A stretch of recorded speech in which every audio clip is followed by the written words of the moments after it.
I remember being first enamored with Lost Soul Aside during its reveal trailer all the way back in 2016, taking inspiration from the trailers of Final Fantasy Versus 13, and impressively enough being made by a solo developer. This is a project that everyone wanted to see succeed, and it was even more exciting when we found out that the game had been picked up by Sony. It would receive proper funding, as well as the manpower needed in order to carry out the game's development. The project took almost a decade to bring to fruition, but at long last, Lost Soul Aside is finally here, and unfortunately, it's being met with a ton of criticism and very mixed reviews. Now, I want to preface this by saying, I really don't think that this is a terrible game. In fact, I actually think it's quite fun to play in a lot of ways, and considering the small team that made this and what they had to go through, in some rights, it's actually pretty incredible. However, we also have to acknowledge that this game did not turn out as many people would have hoped. With Lost Soul Aside seeming so promising, we really do have to wonder what happened. A recent article posted on Chinese website Blibli, shared in machine translated by user Spencer Clay, explained to us what happened during these 9 years of very troubled development, and has made me feel more empathetic toward developer Yang Bing than ever. It says that, quote, in 2014, after watching the trailer of Final Fantasy Versus 13, Yang Bing conceived his own vision of an ideal game. He then began teaching himself advanced design, modeling, Unreal Engine, programming, and more. By 2015, he continued learning while hanging out in domestic and international tech groups. In mid-2016, Yang Bing released a short film made with Unreal Engine that took him 2 years. This was a 5-minute prototype clip that everyone first saw. It wasn't meant to go viral. He only made it as part of a job application. But soon, multiple domestic companies approached him, and he ultimately chose Sony because he didn't want to make mobile games. It's insane to think that that first trailer was just to get him a job, not for him to open a studio, and likely not even for him to actually finish this project. My man just wanted to make a demo reel for his job application,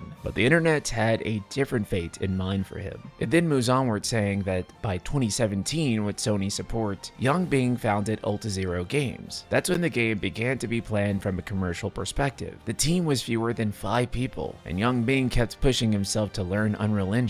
Side note, Sony's China Hero project led at the time helped with team building and management. By 2018, Lost Soul Aside had completed pre-production planning and was about to enter full development. Yang Bing attended Gamescom that year, and in just 2 weeks of sleepless work, built a small boss battle demo for the event. At that point, the team was around 10 people. Then in 2019, the team had grew to around 20 people. Originally, the plan included open world elements, but the team couldn't manage it. Not to mention that it was going to be insanely expensive. So in 2020, Yang Bing decided to restart the development of Lost Soul Aside, in a large attempt to dial back the scope creep of what the original game was intended to be, ultimately culminating in the version of the game that we play today. This is important to distinct because a lot of people think that this game has actually been in development for 10 years. Almost no game is actually in active development for a full decade. Typically, whenever you hear stories about games being in development for over a decade, you can definitely expect that there have been reboots and reworks behind the scenes. At this point though, the team had grew to about 30 people, but of course cutting everything back meant that the funding also got tighter, and because they couldn't afford any industry veterans, the team was a mix of mobile game developers and inexperienced newcomers who were willing to learn on the job. With having to lose all the money and time spent on the original build, things were looking pretty difficult for the project. But then, something even worse happened.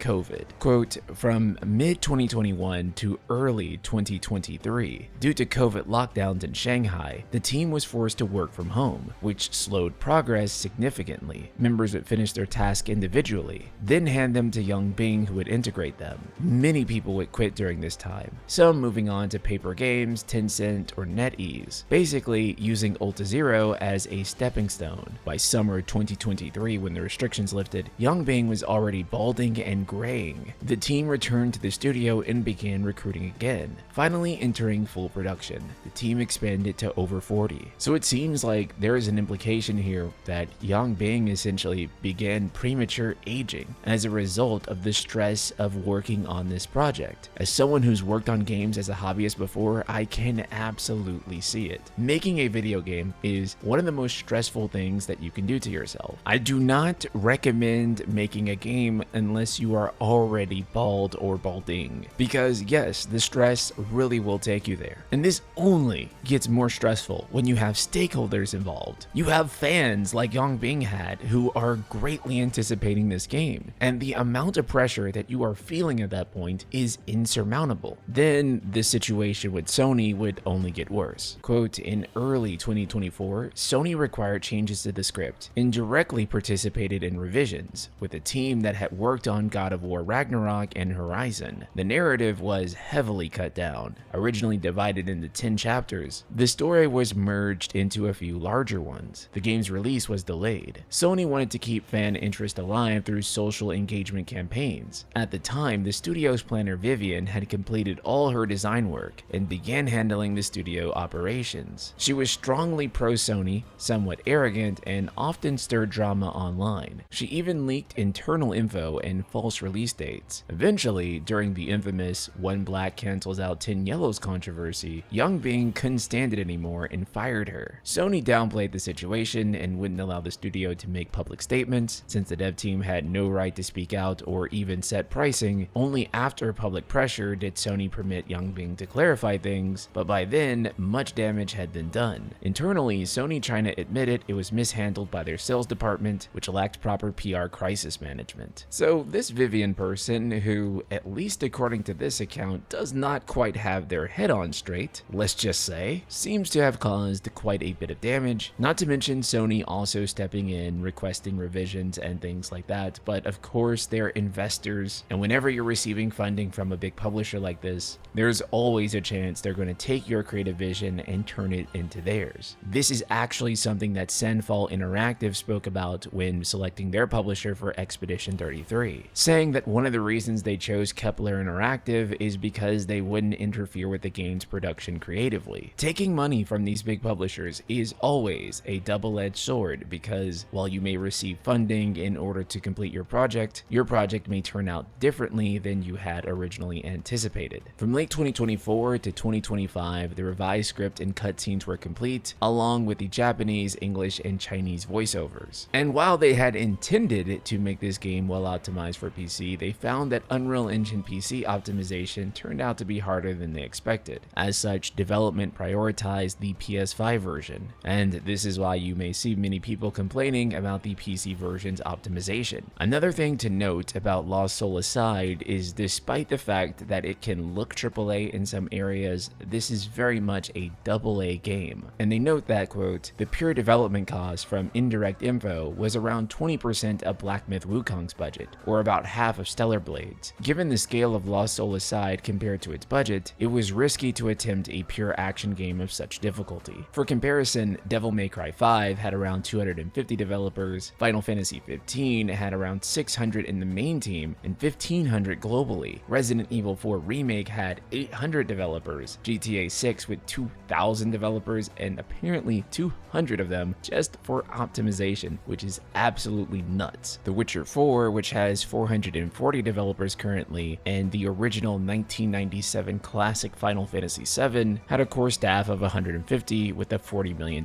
budget. So while Yang Bing was inspired by titles like Final Fantasy and Devil May Cry, people definitely have to understand that he was operating with a fraction of the team size, which again was a peak of 40 people. And the game that you're playing wasn't 11 years in the making, it was actually just 5 years. The article points out, quote, in dev circles, few people would call it a AAA title, because making realistic 3D action games is notoriously hard. Think DMC is difficult? Ninja Gaiden is even more brutal. For someone with zero experience in action games, or even in game development at all, getting character actions and responsiveness right is an enormous challenge. Something as simple as a jump and land animation can take half a year player without prior experience, due to endless fine-tuning and bug fixing. And chaining actions together is even harder, often breaking when one fix causes another issue. The current animation set took nearly 6 years of iteration. Also, they struggled to recruit experienced action animators for years. This is incredibly true and something that doesn't get talked about often enough. Square Enix is a perfect case study of this. They tried making action games on their own at first without hiring outside talent in order to do it. And the result of that was Final Fantasy 15, a game whose action feels amateurish at best. And that is what Square Enix opening their pocketbook up all the way on the game. Without the technical expertise of creating an action game, it's going to be incredibly difficult. This is why for Final Fantasy 16 and Final Fantasy 7 Re-Trilogy, Square Enix hired battle designers from Capcom in order to create the game's battle systems. This resulted in both of these projects having tremendously better combat than Final Fantasy 15. Kingdom Hearts is also another great example. While Kingdom Hearts' Tokyo team was able to figure out a good feel for how the KH game should play, whenever it transitioned to another team, the Osaka team, fans began to notice tons of differences in the feel and overall play of these games. Some of these differences in combat may have been small, but when you added all of them up, it made for a pretty drastic difference. And this is something that Kingdom Hearts fans still discuss to this day. The way the old team did things like just the impact of the Keyblade against the enemy, versus the Osaka team's less heavy, more floaty animations. Broader than this is the feeling of different Souls-like games. You know how there is a certain feeling to FromSoft Souls games? Then you go and play other Souls-likes, and it's never really quite the same. And it never really feels quite as good as Bloodborne or Elden Ring. The feel and animation of action games is incredibly complex, and it's not just something that anyone can do. It's a very, very specialized talent and is incredibly difficult to make, and is also incredibly easy to get wrong. This being said, when looking at the finished game of Lost Soul-Aside, the combat is impressive, especially considering the ordeals that they went through. It actually does feel good to combo enemies, dodge, parry. For an inexperienced team, they honestly figured out a lot. But the game itself now serves as a cautionary tale for small developers. Making an action game is already hard. Making a 3D open world action game is a lot harder. The more you inflate the scope of these projects, the more difficult it becomes by a mile. And this is especially true whenever you don't have game developer experience. And while Young Bing learned a lot on the job, and I'm sure his next game, if he gets to make one, will be incredible, I'm also positive that he will keep the scope in check for that project. Young Bing went under an incredible amount of stress trying to bring Lost Soul-Aside to life, and apparently this even led to him breaking up with his girlfriend. I have an extreme amount of empathy for his situation, especially as someone who has always wanted to create games myself. The extreme pressure that him and his team faced had to feel insurmountable, and worse, it even mentions that they didn't get to control the price. That was up to Sony, and I think this game would have been so much better received if it was a $30 game. But because it's $60, a price that most people feel is adjacent to AAA, it gets judged by AAA standards despite the fact that this is indeed still a AA game made by 40 people. And it's a game that I will say, if you're curious about, I think you should pick up on sale. With that being said, now that you know what happened with Lost Soul-Aside, its troubled development, and the struggles with Sony, do you have more empathy for Young Bing and his team? Let me know in the comments below. Be sure to hit that subscribe button, and I'll see you all in the next video.